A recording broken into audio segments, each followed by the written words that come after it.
¿Cuál es la razón de tanta ansiedad? ¿Cuál es la razón de tanta angustia que se experimenta en lo profundo del corazón humano? La Biblia nos enseña cuál es realmente la causa esencial de por qué el corazón del hombre experimenta tanto desasosiego, desazón, falta de reposo. ¿Quiere usted saber qué es lo que causa tanta angustia y ansiedad? Bienvenido a la lección número 12 de la Escuela Sabática.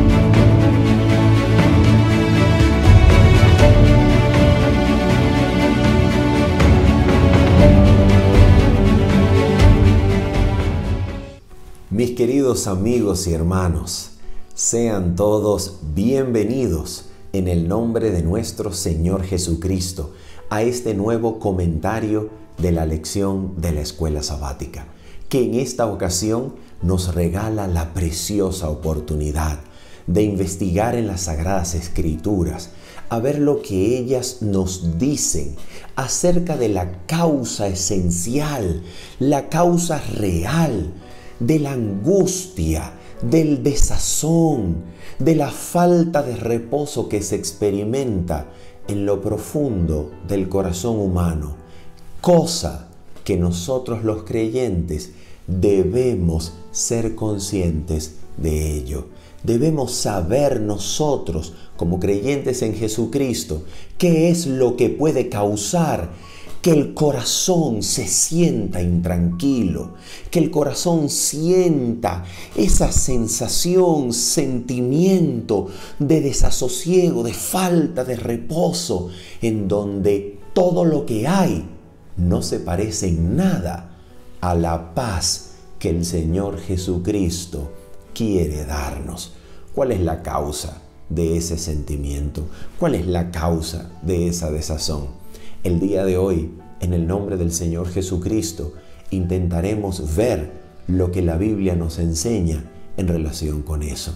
Así que vamos en el nombre del Señor a orar para que nuestro Padre Celestial dirija nuestras mentes y corazones y nos muestre la verdad conforme es en Cristo Jesús. Vamos a orar.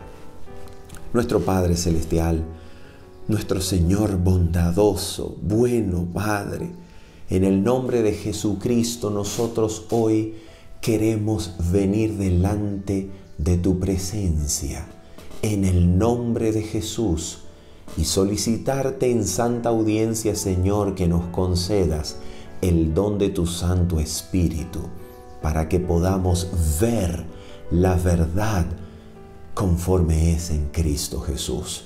Que tu Espíritu nos guíe, Señor, al conocimiento de toda verdad, y que tu Espíritu Santo nos transforme de gloria en gloria mientras contemplamos a Cristo en tu palabra, Señor. Te lo pedimos y te lo hemos agradecido ya en el nombre de Cristo Jesús. Amén. Muy bien, queridos hermanos. Vamos entonces en primer lugar a mirar lo que la Escritura nos enseña en el libro del Deuteronomio, en el capítulo número 28, acerca de la causa de la angustia, temor, tristeza de alma. Porque mirando la causa que la Biblia nos da en relación con este sentimiento, en relación con el origen de esta condición del corazón, nosotros podremos entonces evaluar, mirar la historia que el libro del profeta Jonás nos muestra para que nosotros podamos comprender cuál es la causa por la cual en el corazón de Jonás había de todo menos reposo, para que entonces podamos traerlo al plano personal y nosotros sepamos cuál es la causa por la cual estamos experimentando intranquilidad de corazón, si esa es la sensación que nosotros estamos viviendo, para que conforme a la palabra de Dios, nosotros entonces pongamos nuestro corazón en armonía con la voluntad de Dios, que hará que usted y yo podamos descansar en Cristo. Vamos a ver lo que nos dice el Deuteronomio. Deuteronomio, capítulo número 28, y vamos a leer los últimos versículos de este capítulo. Mira lo que nos dice de manera magistral estos versículos, específicamente desde el versículo número 64, leemos Deuteronomio capítulo 28, versículos 64 en adelante. Prestemos mucha atención a cada una de las palabras que el Espíritu ha escogido de manera magistral. Mira lo que dice el Señor. Y Jehová te esparcirá por todos los pueblos. A ver, ¿de qué se trata lo que estamos leyendo? Estamos leyendo la culminación, la cumbre de todas las cosas que Dios traería al pueblo si el pueblo le era desobediente. Si el pueblo no obedecía, si el pueblo no oía su voz, sino que hacía lo que al pueblo bien le parecía en su propio criterio y se desviaba del camino que Dios trazaba en pos de él, que Dios trazaba delante del pueblo, entonces el pueblo iba a experimentar una serie de plagas, una serie de castigos. Y estas plagas, estos castigos, que ya vamos a definir cómo podemos entenderlo, eran de manera escalada. Iban a ser plagas que comenzarían de manera moderada, de manera leve, y luego irían escalando en grados de mal y terminaría con el peor de los acontecimientos que podía sucederle al pueblo. ¿Cuál era el peor de los acontecimientos? El peor de los acontecimientos sería el exilio, el regreso a Egipto o el regreso a alguna nación extranjera que, apoderándose de ellos por causa de que Jehová el Señor los entregaba a la potestad de ese pueblo extranjero, entonces el pueblo experimentaría exilio, terrible acontecimiento para el pueblo. Y ahora mire entonces lo que dice. Y Jehová te esparcirá por todos los pueblos, desde un extremo de la tierra hasta el otro extremo, y allí servirás a dioses ajenos que no conociste tú ni tus padres, al leño y a la piedra. Y ahora nota esto, atención. Y ni aun entre estas naciones descansarás. ¿Por qué? Escucha por qué. Ni la planta de tu pie tendrá reposo, pues allí te dará Jehová corazón temeroso y desfallecimiento de ojos y tristeza de alma. Y atención con esto. Y tendrás tu vida como algo que pende delante de ti, y estarás temeroso de noche y de día, y no tendrás seguridad de tu vida. Y ahora mira lo que dicen estos versículos siguientes. Atención. Por la mañana dirás, escucha el discurso interno del corazón del pueblo. Escucha cómo iba a ser la experiencia interna, la vida interior del pueblo. Mira cómo iba a ser. Atención. Por la mañana dirás, ¿quién diera que fuese la tarde? Y a la tarde dirás, ¿quién diera que fuese la mañana? En pocas palabras, esta gente no iba a vivir en paz. No iba a experimentar el tiempo, sino que sencillamente cuando fuese de mañana pedirían la tarde, cuando fuese de tarde pedirían la mañana. ¿Qué quiere decir eso? Eso quiere decir experimentar una cosa atroz, horrenda con el tiempo. Es decir, el tiempo ofrece todo menos paz. El tiempo ofrece todo menos la vida que puede ser vivida en este instante. El tiempo les iba a pasar como un enemigo. El tiempo sería un enemigo para ellos. Mira esto, atención. ¿Por qué? Escucha esto. Por el miedo de tu corazón con que estarás amedrentado y por lo que verán tus ojos. ¿Se da cuenta usted cuál es la razón del desasosiego? La razón de la angustia, del temor del corazón. La razón de que el tiempo, la vida, se nos vuelva como un enemigo. ¿Usted se da cuenta cuál es la razón? A ver, estos versículos aparecen como la culminación de todas las plagas escalonadas que Dios traería sobre el pueblo. La pregunta es, ¿será que Dios se complace en darle al ser humano esto? Porque aquí dice que era Jehová tu Dios el que te dará corazón temeroso, desfallecimiento de ojos, tristeza de alma. Esto, aquí dice el texto, que Dios era el que daba semejante sentimiento, semejante experiencia. Pregunto, ¿será que Dios se complace en darle al ser humano este tipo de vida? Ahora bien, si Dios no se complace en darle al ser humano este tipo de vida, entonces, ¿por qué razón Dios la da? ¿Qué es lo que Dios intenta hacer?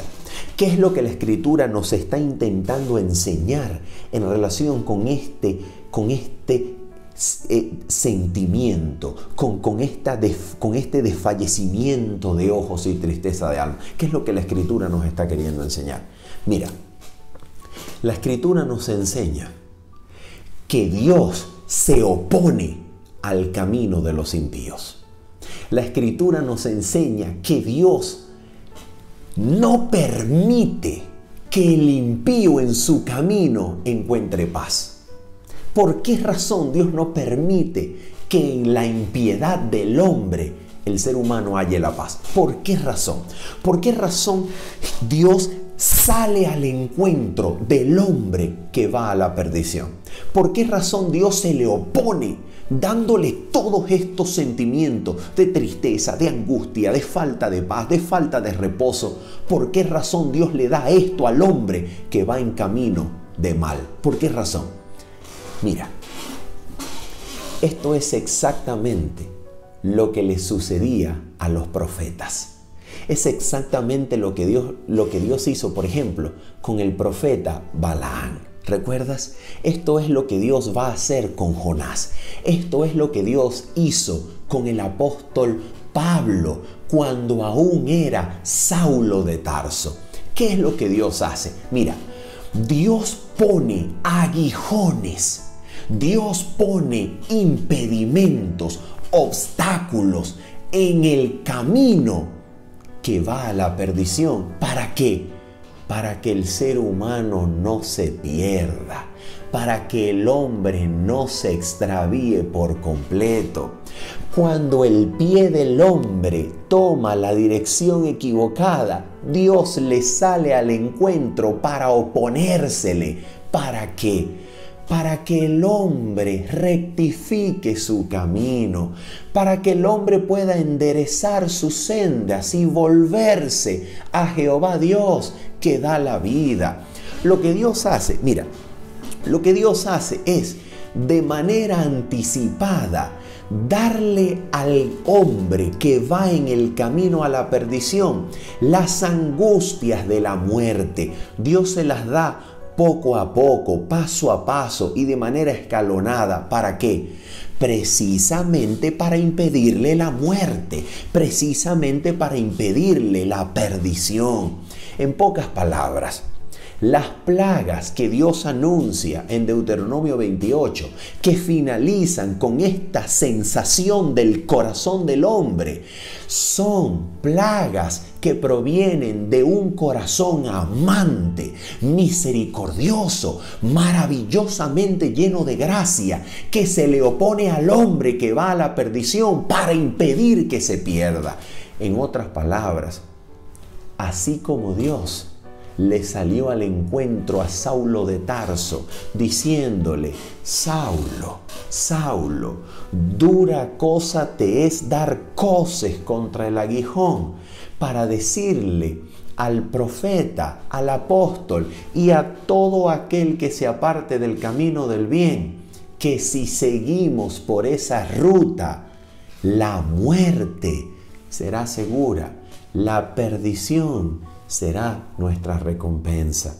Entonces, para que eso no suceda, Dios intenta impedirlo de cualquier manera. Dios le sale al encuentro al profeta, Dios lo va a abrumar, Dios abruma al pueblo, Dios le da al pueblo tristeza de alma, corazón temeroso. ¿Para qué? Para que el pueblo vuelva en sí y el pueblo sepa que ese camino le va a llevar a la perdición.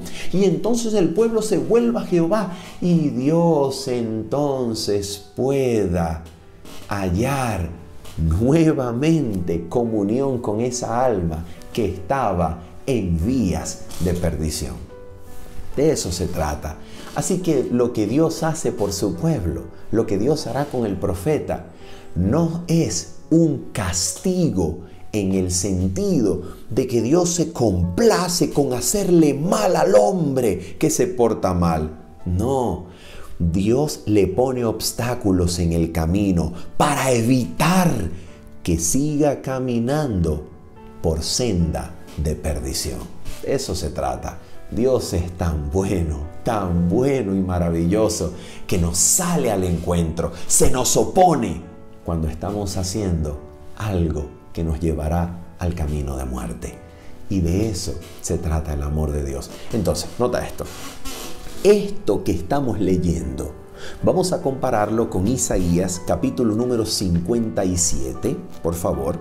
Isaías capítulo número 57. Y vamos a leer desde el versículo número 18. Isaías 57, versículos 18 al versículo número 21. Mira lo que dice el Señor. Atención, dice así: He visto sus caminos, pero le sanaré y le pastorearé y le daré consuelo a él y a sus enlutados.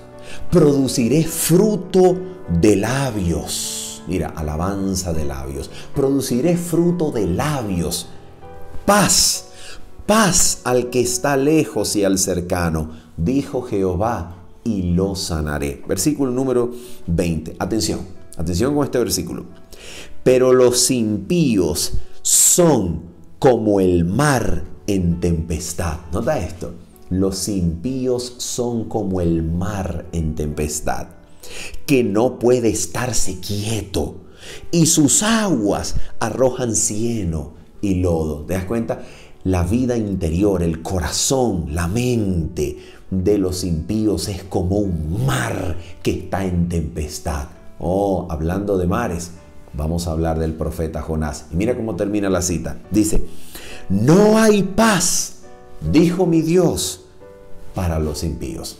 Y es así entonces como nosotros podemos llegar al libro del profeta Jonás.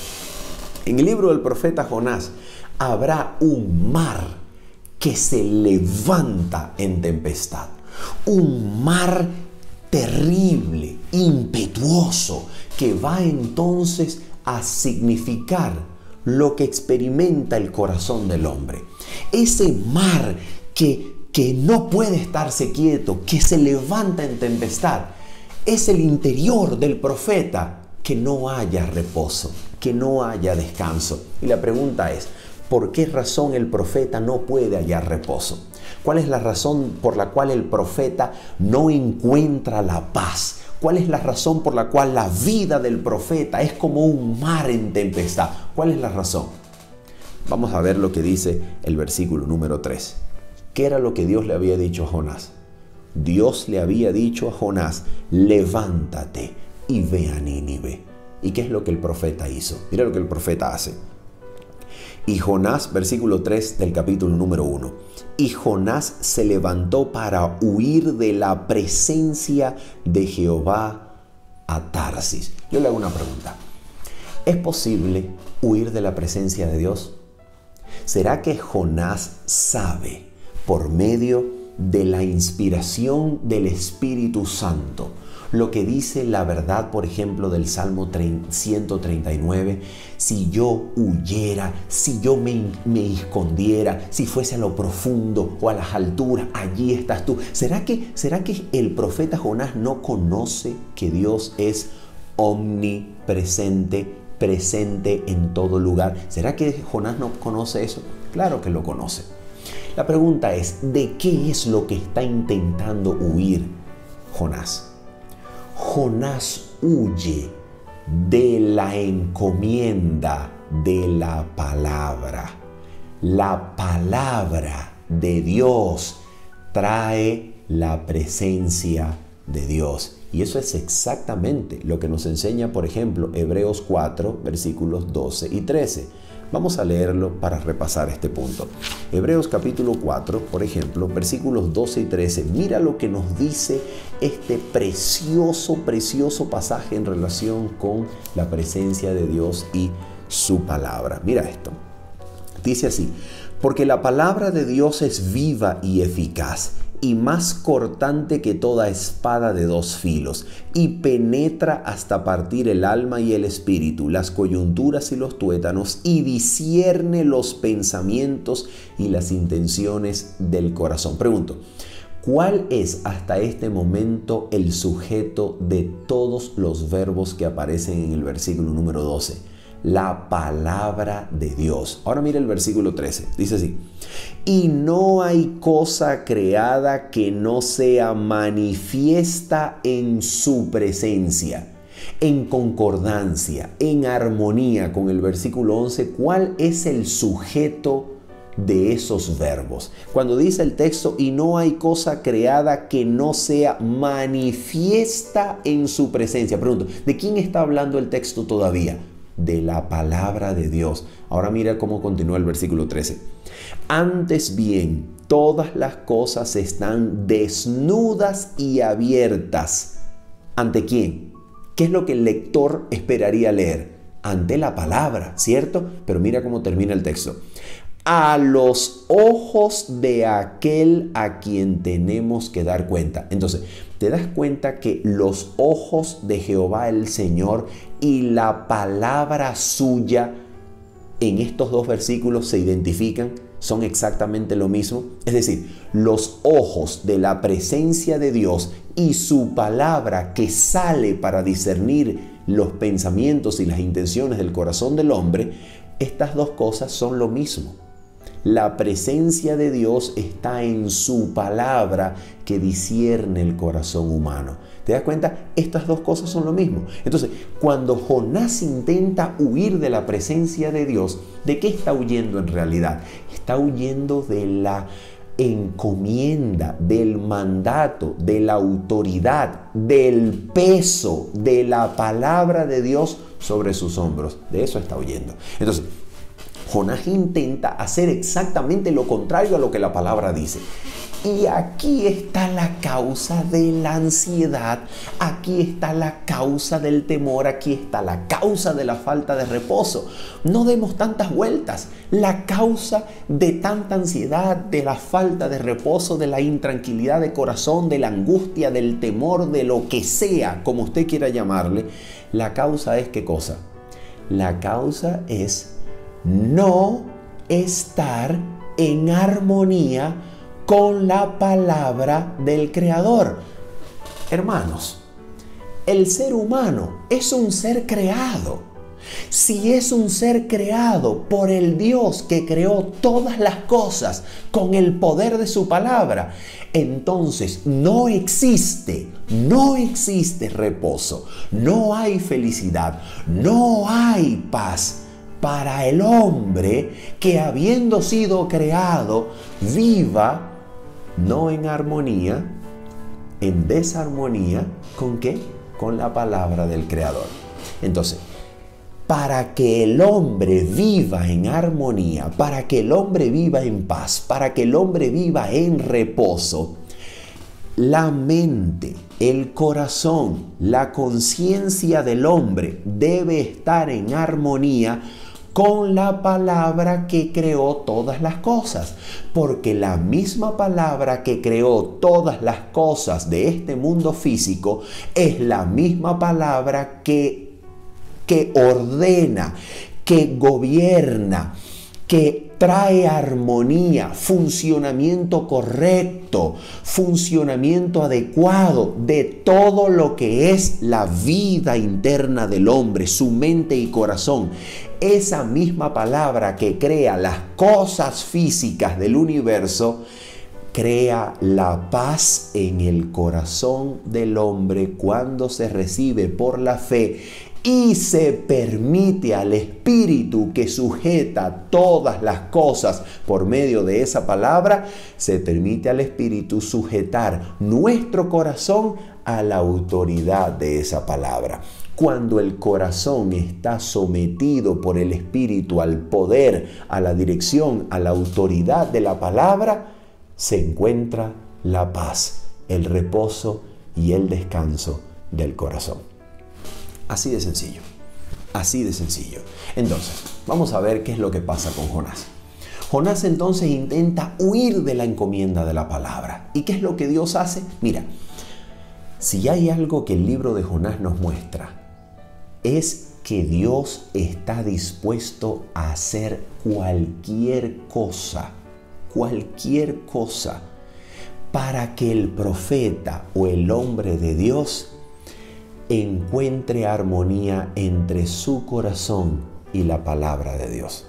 Y eso es exactamente lo que va a suceder con Jonás. Mira, Jonás entonces está en completa y abierta rebelión con la palabra. ¿Qué es lo que Dios hace? Levanta una tempestad. Cuando la tempestad se levanta, Jonás sabe que se trata de él. La tempestad vino por mi causa. Y ante la inquisición, la pregunta de los compañeros de viaje, Jonás reconoce que esta tempestad se levantó por su causa. Al ser arrojado al mar, dice entonces la Biblia que Jehová había preparado un pez para que tragara al profeta. Mira, si esto no es suficientemente dramático, si no es suficientemente explícito para comunicarnos la idea de que Dios se le está oponiendo al profeta para que el profeta vuelva a la armonía con la voluntad de Dios, entonces mira lo que va a pasar aquí. Mira esto. El pez se traga a Jonás. Y dice la Biblia en Jonás capítulo número 2, versículo número 1 lo siguiente, atención. Entonces oró Jonás a Jehová su Dios desde el vientre del pez. Ahora mira esto, mira esto. Mira lo que dice, por ejemplo, el versículo número 2 y el versículo 6. Atención, dice así. Invoqué en mi angustia a Jehová y él me oyó. Atención. Desde el seno del Seol clamé y mi voz oíste. A ver, ¿qué significa la palabra hebrea Sheol? ¿Qué significa esa palabra? La palabra hebrea Sheol significa el lugar donde se encuentran los muertos. Pero la Biblia nos enseña que los muertos nada saben. ¿Cómo es que Jonás eleva una oración desde el lugar de los muertos? Vamos a ver lo que dice el versículo número 6 para que entendamos lo que está sucediendo en el capítulo número 2 de Jonás, para intentar armonizar el testimonio bíblico. Versículo número 6. Descendí a los cimientos de los montes. Atención. La tierra echó sus cerrojos sobre mí para siempre. Versículo número 6. Atención. Mas tú sacaste mi vida de la sepultura, oh Jehová, Dios mío. ¿Cómo es esto? ¿Cómo podemos nosotros entender esto? A ver, mira la manera en la cual yo personalmente comprendo el capítulo número 2 de Jonás. Mira esto. Personalmente pienso que cuando el pez se tragó a Jonás tuvo segundos. Vamos a ponerle minutos. A ver, segundos o minutos máximo. Pocos minutos, muy pocos minutos, en los cuales Jonás experimenta toda esa angustia pre-muerte, esa angustia que está a un minuto, a un segundo de la muerte. Y en su angustia Jonás recuerda a Jehová su Dios. Y antes de morir, porque yo creo que Jonás se muere en el vientre del pez, antes de morir, Jonás exclama y pide ayuda. ¿Y qué es la oración que nosotros vemos aquí?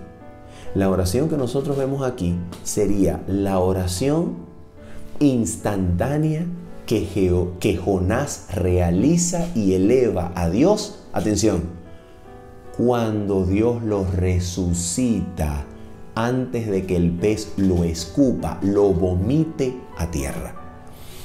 Lo que yo creo es que Jonás entra en el vientre o entra en la boca del pez. En ese momento eleva una petición, una petición de auxilio, una exclamación de ayuda a Jehová. Jonás se muere y luego Jonás es resucitado. Y cuando Jonás es resucitado y retoma su conciencia, entonces Jonás puede decir, versículo número 9, mas yo con voz de alabanza te ofreceré sacrificios, pagaré lo que prometí, la salvación es de Jehová. Ahora, ¿por qué yo pienso esto? ¿Por qué pienso que Jonás entra en la boca, exclama ayuda, se muere, Dios lo resucita, Jonás hace esta oración en donde dice que Dios lo sacó de la sepultura y el pez lo vomita? ¿Por qué razón? Mira por qué. Porque en Mateo capítulo número 12 y en Lucas capítulo número 11, mira lo que dice la Biblia, por ejemplo, en Mateo 12, versículo número 38 en adelante. Mateo 12, versículo 38 en adelante, Jesús está hablando con aquellos que no creen en su palabra, no creen en sus obras, no creen en su identidad. Entonces dice así, atención. Entonces respondieron algunos de los escribas y de los fariseos diciendo, Maestro, deseamos ver de ti señal. Y mira cómo les responde Jesús. Él respondió y les dijo, la generación mala y adúltera demanda señal, pero señal no le será dada, sino la señal del profeta Jonás. ¿Cuál era la señal del profeta Jonás? Mira lo que dice Lucas, y vamos a regresar a Mateo capítulo 12. Mira lo que dice Lucas 11, para que vea cuál era la señal del profeta Jonás. Dice Lucas capítulo número 11, por ejemplo, versículo número 32, Lucas número 11, versículo número 30, dice así. Porque así como Jonás fue señal a los ninivitas, también lo será el Hijo del Hombre a esta generación. ¿Cuál es la señal? La señal es el mismo profeta, la señal es Jonás, la señal es lo que le sucede al profeta. Y ahora mira cómo Cristo lo compara. Mateo capítulo 12, versículo número 40. Porque como estuvo Jonás en el vientre del gran pez 3 días y 3 noches, escucha, así estará el Hijo del Hombre en el corazón de la tierra 3 días y 3 noches. Entonces, Jesús se murió, Jesús fue sepultado. Las personas que lo miraron colgado en la cruz y clavaron la lanza en su costado, certificaron su muerte. Sí, Jesús se murió. y Jesús fue puesto en la sepultura. Entonces, de la misma manera como Jesús experimentó la muerte, de la misma manera Jonás debió experimentar la muerte y Dios lo resucitó y luego hizo que el pez lo vomitara. De tal manera que Jonás, cuando predica a los ninivitas, Jonás fue un predicador que estuvo muerto y resucitó. Y esa es la señal de Jonás a los ninivitas. Así como la señal de Jesús a la generación mala y adúltera sería que Él iba a morir e iba a resucitar. Si esta señal no era creída, entonces ¿qué otra cosa iba a poder hacer Dios con esta generación? ¿Qué otra cosa? ¿Qué otra señal? ¿Qué otro milagro? Si salir de la tumba no iba a ser suficiente.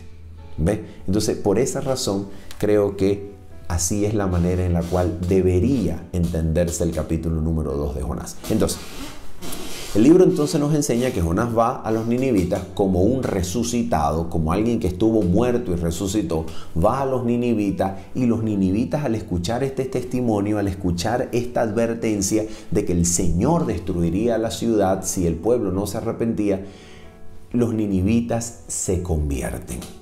Y de manera icónica, de manera paradigmática, el rey de los ninivitas, no sabemos de qué rey exactamente se trata, lo que sabemos es que estos reyes eran absolutamente terribles. La arqueología nos presenta algunos tronos asirios sobre cráneos humanos, mostrando cómo la impiedad de estos reyes se espaciaba y se gozaba en la muerte, en la sumisión de los rivales, de una manera horrenda. Los asirios, que es el reino del cual Nínive es la capital, los asirios se conocían en el antiguo cercano oriente por el castigo o el método de muerte conocido como empalamiento. Y esto era algo extraordinariamente horrible ante la vista de cualquier guerrero, de cualquier miembro del ejército, porque esto consistía en clavar una estaca de madera desde el interior de las entrañas o vísceras del hombre, ¿ok?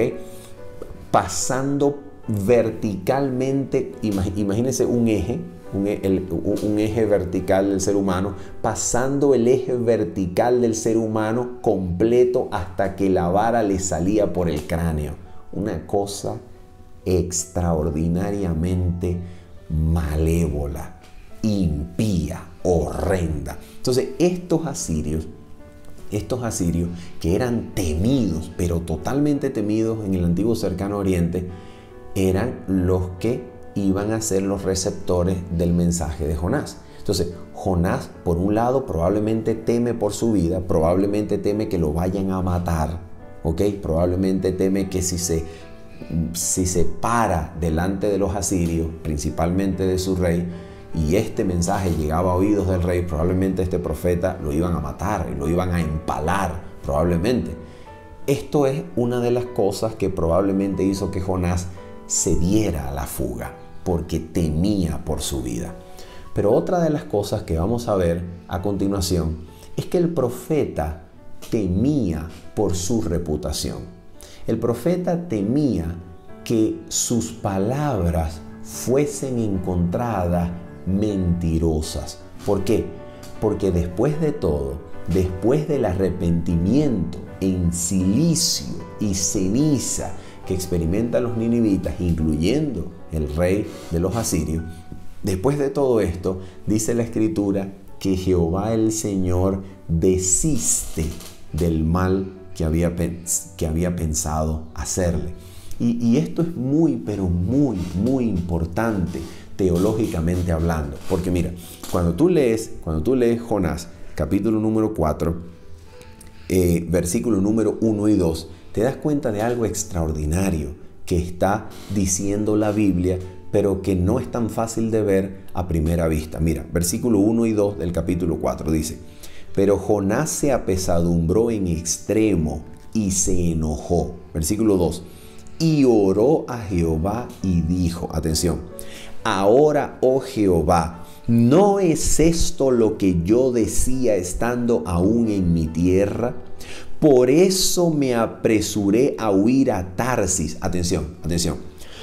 Porque sabía yo que tú eres Dios clemente y piadoso, tardo en enojarte y de grande misericordia, y que te arrepientes del mal. Pregunto, Jonás capítulo 4, versículo 2, ¿qué texto de la Biblia está citando? Está citando Éxodo capítulo 34, versículos 6 y 7. Pregunto, ¿qué significa Éxodo 34, 6 y 7 en su contexto? Éxodo 34, 6 y 7 es la proclamación de la gloria de Dios delante de Moisés, quien le pide a Dios en medio de la rebelión del pueblo. ¿Recuerda la rebelión del becerro de oro? La práctica idolátrica terrible del pueblo. En medio de esta rebelión del pueblo, Moisés le pide a Dios que le muestre su gloria, y Dios responde que hará pasar todo su bien delante del profeta Moisés. Y cuando Dios pasa delante del profeta, proclama el carácter mismo de Dios en relación al perdón y restauración de su pueblo Israel. Pero ahora este versículo que está siendo citado en Jonás capítulo 4 versículo 2 se le está aplicando a lo que Dios hizo con Asiria, con Nínive. ¿Qué significa esto? Significa que en este amor de pacto, que en este carácter de amor de Dios, que es la base del pacto de Dios, en donde incluye a su pueblo, atención, este amor también incluye a los asirios. Este amor de Dios es para todo el mundo. Y de esto se está enojando el profeta. El profeta se está enojando de que en el carácter de amor de Dios los ninivitas encuentren cabida. Pero ¿cómo va a hallar espacio en el amor de Dios? ¿Cómo va a hallar cabida en el corazón de Dios los ninivitas? ¿Cómo pueden hallar cabida a ellos? Si ellos son tan malos, si son tan terribles, si son tan impíos, si son tan temidos por lo belicosos, lo horrendamente violentos que son. ¿Cómo es que Dios, en el amor de pacto que ofrece a su pueblo, cómo es que Dios incluye a los asirios? Esto es lo que esto es lo que hace que el profeta esté desconcertado, esté enojado, esté molesto. ¿Por qué? Porque el profeta quiere que el amor de Dios sea solo para él, sea solo para ellos, sea solo para el pueblo elegido, el pueblo de Israel. Y esto es lo que ocurre con nosotros cuando creemos que el amor de Dios es solamente para los que creen en Cristo. El amor de Dios es solo para los que nos hemos arrepentido, solo para los que hemos creído y aceptado el don de Dios en Cristo. No, Señor. La palabra de Dios dice que Dios el Señor hace salir el sol sobre justos y sobre pecadores, sobre buenos y sobre malos. ¿Qué quiere decir esto? Esto quiere decir que Dios, en su amor eterno, ha incluido a toda la humanidad en Cristo. Y es por esa razón que Dios se le opone al impío cuando va en camino de muerte, en camino de perdición. ¿Por qué se le opone? ¿Por qué le hace sentir en su corazón desasosiego? ¿Por qué le hace sentir angustia? ¿Por qué le hace sentir temor? ¿Por qué le hace sentir tristeza? ¿Por qué le hace sentir desfallecimiento de ojo? ¿Por qué? Porque ese hombre aunque no hayas recibido a Cristo aún, ni se haya sometido en voluntad a Cristo, ese hombre está comprado por precio de sangre. Ese hombre es de Cristo. Ese hombre está incluido en el amor eterno de pacto eterno. Y por eso Dios le sale al encuentro para oponérsele, para que no siga caminando por el camino equivocado. Dios le sale al encuentro para ponerle cualquier obstáculo, para que ese hombre por fin ceda a las influencias del Espíritu que le suplica que abandone los vanos placeres del mundo y se vuelva al gozo, a lo único que puede dar paz y descanso, a la gracia de Cristo y al gozo de la santidad. Para eso Dios le sale al encuentro, se le opone, para que el camino de perdición sea difícil, pero el camino de salvación y santidad sea llano y fácil. Ligera mi carga, dijo Cristo. Ese es nuestro Dios. Ese es el carácter de Dios. Entonces mira, ¿qué es lo que Dios hace con el profeta? Dios le muestra al profeta finalmente en una lección extraordinaria cuál es el punto, la esencia del carácter divino. Cuando el profeta entonces se sienta a observar lo que iba a pasar con la ciudad, esperando que Dios todavía la destruya, Dios entonces dice, de la misma manera en que Dios había preparado un pez para que tragara al profeta, ahora Dios prepara una calabacera. Y mira cómo lo dice. Es hermosa, pero hermosa esta parte. Mira esto. Dice así, atención. Versículo número 6. Atención. Y preparó Jehová Dios una calabacera, la cual creció sobre Jonás para que hiciese sombra sobre su cabeza y le librase de su malestar. ¿Te das cuenta? Dios le prepara una calabacera para aliviar el malestar del profeta, porque el profeta está molesto hasta la muerte. El profeta ha dicho, quítame la vida, que mejor es la muerte por esta molestia que tengo. Y Dios entonces le suaviza su cabeza con una sombra que produce paz y descanso. Pero el profeta está airado, el profeta está molesto. Y entonces, ¿qué es lo que ocurre? Dios entonces luego hace venir un gusano y luego hace venir un viento recio solano para que destruya la calabacera. Y cuando Jonás se da cuenta de eso, entonces en su molestia exclama y pelea con Dios. Y entonces Dios le dice a Jonás algo maravilloso. Versículo 9 al 11. Final del libro del profeta Jonás. ¿Tanto te enojas por la calabacera? Y él respondió, mucho me enojo hasta la muerte. Y dijo Jehová, ¿tuviste tú lástima de la calabacera en la cual no trabajaste, ni tú la hiciste crecer? Mira la soberanía de Dios, mira el poder de Dios. Este es Dios hablándole a Jonás de los ninivitas. Dios fue el que hizo crecer a los ninivitas. Dios fue el que les dio la vida. Dios, por medio de Cristo, les dio la vida, porque aún la vida terrenal debemos a la muerte de Cristo. Y ahora mira esto, atención. Dice, ni tú la hiciste crecer, que en espacio de una noche nació y en espacio de otra noche pereció. Versículo 11, mira el carácter de Dios, mira el carácter de Dios. Y no tendré yo piedad de Nínive, aquella gran ciudad donde hay más de 120,000 personas que no saben discernir entre su mano derecha y su mano izquierda, y muchos animales. Mira qué Dios tan maravilloso. Date cuenta de algo, por favor, por amor al Señor. Date cuenta de algo.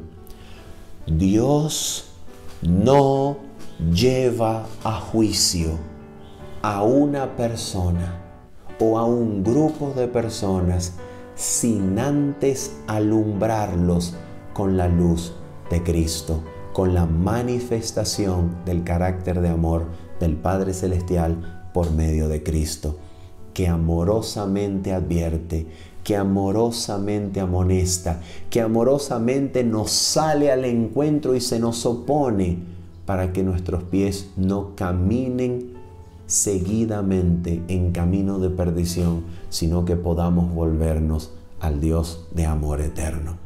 Eso es lo que Dios hace. Ahora, hagamos esta lección para concluir, una lección de aplicación personal. Hagamos esta lección algo personal. Y permíteme contarte una historia de mi vida y de la vida de mi esposa, que es la mejor forma que tengo para mostrarte la diferencia entre una mente y corazón en rebelión con la palabra de Dios y una mente y corazón en armonía con su palabra. Mira esto, permíteme contarte esta historia. En el año 2017, mi esposa y yo supimos que íbamos a ser padres de nuestro primer hijo, de nuestro amado hijo Manuel. Fue alrededor de septiembre de 2017. Y en ese momento, como todavía hasta esta oportunidad, hasta esta ocasión, nuestro país, Venezuela, considerado actualmente el país más pobre de Latinoamérica, atravesaba uno de los momentos y crisis más duras de su historia. Todavía vivimos esa crisis. En el 2017, cuando nos enteramos, mi esposa y yo, que íbamos a ser padres, inmediatamente nos propusimos no tener a nuestro hijo en Venezuela, que nuestro hijo naciera en cualquier otro lugar menos en Venezuela. Temíamos por su vida, temíamos por nosotros, temíamos por nuestra capacidad de darle todo lo que queríamos a nuestro hijo. Y entonces mi esposa y yo teníamos visa americana y decidimos irnos a los Estados Unidos para que nuestro hijo naciera en los Estados Unidos y probablemente solicitar nosotros, como sus padres, refugio humanitario y quedarnos en los Estados Unidos buscando un futuro mejor para nosotros. Y decidimos eso, tomamos esa decisión, pero antes de comprar los boletos aéreos para viajar a los Estados Unidos, abrimos la computadora y le dijimos a Dios así: Señor, si es tu voluntad que nosotros vayamos a los Estados Unidos y tengamos a nuestro hijo allá y todas las demás cosas, Señor, si esta es tu voluntad, permítenos comprar los boletos. Si no es tu voluntad, Señor, quita la electricidad, bloquea la tarjeta o quita el internet en este momento. Queridos hermanos, mira, pusimos la información del primer pasajero, la información del segundo pasajero, y en el instante en que le íbamos a dar al botón comprar, se fue la electricidad. Pasaron 3 minutos, la electricidad regresó y no volvió a irse en toda la noche. Y en ese momento, queridos hermanos, les confieso que yo experimenté una molestia gigante, grandísima. Yo me molesté con Dios y comencé a pelear con Dios. Y le decía a Dios en pelea, en rebelión: Señor, ¿cómo es posible que no me permitas viajar a los Estados Unidos para buscar un futuro mejor, para tener a nuestro hijo allá? ¿Cómo es posible, Señor? ¿Por qué? ¿Por qué me dejas aquí en Venezuela? Y mira, eso fue en septiembre del 2017. En enero de 2018, mi hijo nacería en mayo de 2018. En enero de ese año de 2018, yo me levanté muy temprano de madrugada y le dije a Dios: Señor, quiero otra oportunidad. Quiero nuevamente probar. Quiero otra oportunidad, Señor. Esta vez, Señor, vamos a planificar nuestro viaje para ir a un hospital adventista, un hospital del sistema adventista de salud. Señor, es adventista. Señor, déjame ir allá y tener a mi hijo allá. Y entonces reprogramamos el lugar donde íbamos a quedarnos. Nuevamente abrimos la computadora, metimos la información de los pasajeros, mi esposa y yo, y nuevamente hice la oración y le dije al Señor: Señor, si esta es tu voluntad, permíteme comprar los boletos, pero si no es tu voluntad, Señor, quita el internet, bloquea la tarjeta o quita la electricidad. y en el instante en que le doy comprar, la tarjeta se bloquea. No puede ser, no puede ser. Y entonces decidí una prueba más y dije, Señor, voy a entrar a la página del banco, voy a desbloquear la tarjeta. En efecto lo hice. La página del banco me dio un mensaje grande en verde, satisfactorio para mí en ese momento. Su tarjeta puede ser usada sin restricciones. Y entonces voy nuevamente a la página donde estaba buscando los boletos aéreos.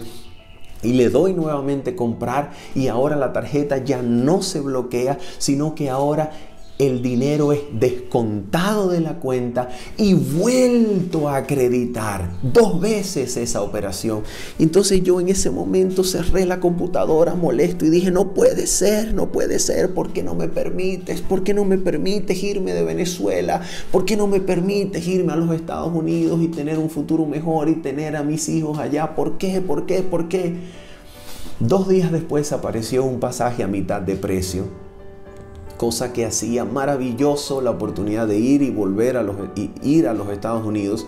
Y entonces le dijimos a Dios lo siguiente: Señor, está bien, ya no vamos a los Estados Unidos a tener al bebé, ya no nos vamos a quedar en los Estados Unidos, pero Señor, si es tu voluntad y tú me lo permites, permíteme economizar, Señor, porque en Venezuela usted podría pagar 3, 4 y hasta 5 veces cosas, implementos para el bebé, ropa, etcétera, 4 o 5 veces más caro de lo que usted puede conseguirlo en un país como los Estados Unidos.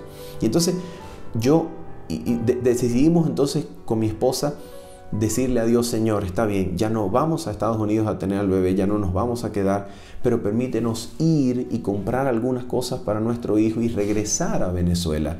Permítenos comprar el boleto si es tu voluntad hacer eso. Y de inmediato pudimos hacerlo sin problema alguno. Cuando llegamos a los Estados Unidos, mi esposa tenía 5 meses y medio de embarazo y el oficial de migración nos sella 6 meses de permanencia. Ustedes saben lo que eso significa. Si usted suma 5 meses y medio más 6, usted se da cuenta que podíamos haber tenido fácilmente a nuestro hijo en los Estados Unidos.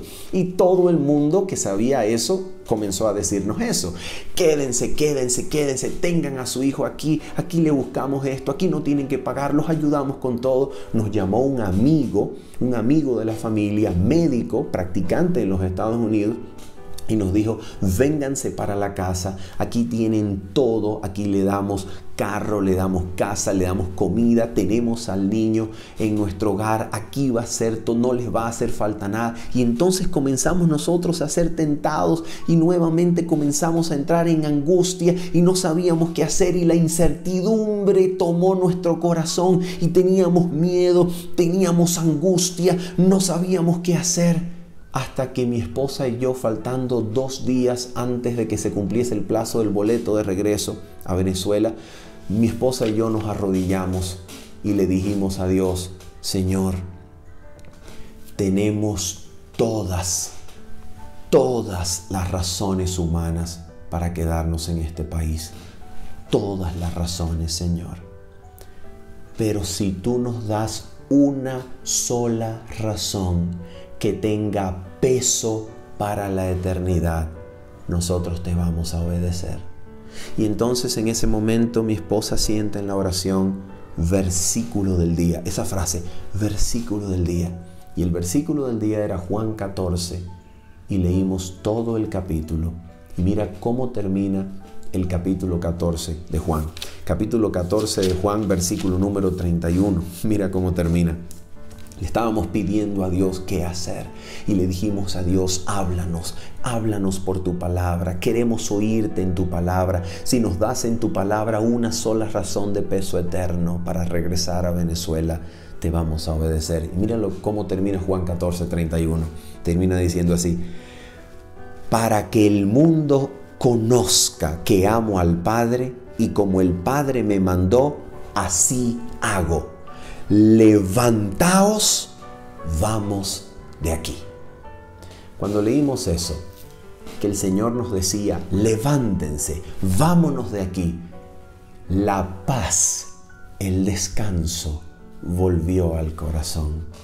El gozo regresó a nosotros y experimentamos nuevamente la paz y el reposo de Dios, porque ahora sabíamos la voluntad de Dios y ahora estábamos dispuestos a obedecerla.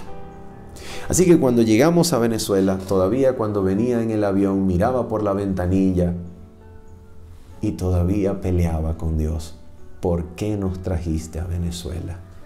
¿Por qué nos trajiste a Venezuela? Cuando estábamos todavía en los Estados Unidos decidiendo si quedarnos o regresarnos a Venezuela, habíamos llamado a la secretaria del médico ginecobstetra donde pensábamos tener o que pensábamos que era el practicante de salud que iba a atender a mi esposa del sistema de salud adventista. Y la secretaria del ginecobstetra nos dijo: ¿cuántos ecos ultrasonido tiene su esposa ya? Y le dijimos: tiene 5. Y ella nos dijo: ya no le hacemos más acá. No le volvemos a hacer más ecos. Sencillamente tiene una consulta periódica de control hasta que lleguen los dolores de parto y vaya su esposa a dar a luz. Pero cuando llegamos a Venezuela, el médico ginecobstetra de mi esposa dijo: hagámosle un nuevo ultrasonido para ver cómo le fue en el viaje. Así que cuando el médico de mi esposa le hace el eco ultrasonido, el sexto, cosa que en Estados Unidos no le iban a hacer, cuando le hace el sexto eco ultrasonido se da cuenta que la placenta de mi esposa está envejecida de manera prematura, está calcificada en gran porcentaje, es hipermaduración placentaria. Así que mi esposa, el doctor le dijo a mi esposa: pongamos una prueba, si este niño pierde, de acuerdo al eco, pierde peso o pierde centímetros, hay que sacarlo inmediatamente. Efectivamente, eso fue lo que sucedió. El niño estaba sufriendo, ya no le pasaba suficientes nutrientes por la placenta y había que sacarlo de emergencia. Se preparó el quirófano y se le practicó cesárea de emergencia a mi esposa por hipermaduración placentaria. El día que el doctor hizo eso, nuestro bebé Manuel había evacuado dentro de mi esposa. Había expulsado meconio ese mismo día, unos minutos antes de que el doctor lo hubiese sacado. En ese momento, nosotros comprendimos la razón por la cual Dios nos había traído de vuelta. En nuestro corazón había intenciones diferentes a la voluntad de Dios. Y cuando en el corazón hay intenciones diferentes a la voluntad de Dios, cuando el corazón humano no está sometido a la palabra e intención divina, entonces allí hay intranquilidad, allí hay temor, allí hay desasosiego, allí hay angustia. Pero cuando la voluntad se somete a la autoridad de la palabra y el corazón del hombre se pone en armonía con la voluntad de Dios, allí hay paz, allí hay reposo, allí hay salvación, allí se encuentra el secreto. Por esa razón quise contarte esta historia, por esa razón quise hacerlo personal, para que sepas, en el nombre de Jesús, que el único camino a la paz y al descanso se encuentra en poner de lado tus criterios, tus opiniones, tus intenciones, por buenas que creas que ellas parezcan, y ponerlas en armonía. Poner tu mente y corazón en armonía con la palabra, sujetarte a la palabra, que no es otra cosa que permitirle al Espíritu de Dios, al Espíritu Santo, poner tu corazón atraído en armonía con la voluntad de Cristo, dejándote de oponer a su atracción, dejándote de oponer al poder que te atrae, dejándote de oponer y resistir a su amor eterno. Habiendo dicho esto, y esperando que haya sido para tu crecimiento y edificación en la gracia de nuestro Señor Jesucristo, se despide de ti tu servidor Manuel Ospino diciéndote bendiciones. Chao, chao.